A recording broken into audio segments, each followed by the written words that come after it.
এ যেন এক অন্তিম আনন্দ, এ যেন এক ভালোবাসা, এ যেন এক অবিস্মরণীয় মুহূর্ত। হ্যাঁ দর্শক, ভুল বলিনি, কারণ এটা যে 6 বলে 6 ছক্কার বিষয়। দিল্লি প্রিমিয়ার লিগের ম্যাচটি ছিল সাউথ দিল্লি সুপারস্টারস এবং নর্থ দিল্লি স্ট্রাইকার্সের বিরুদ্ধে। সাউথ দিল্লি সুপারস্টারসের হয়ে ব্যাট করতে নেমেছিলেন প্রিয়ংশু আর্য।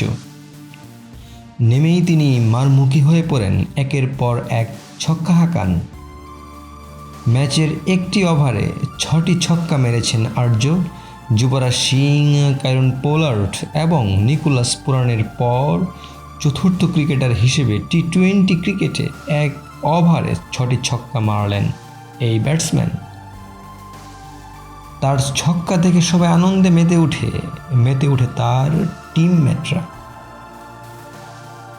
কারণ তিনি যে আজ যুবরাজ সিং হয়ে গেলেন। 6 বলে 6 ছক্কা।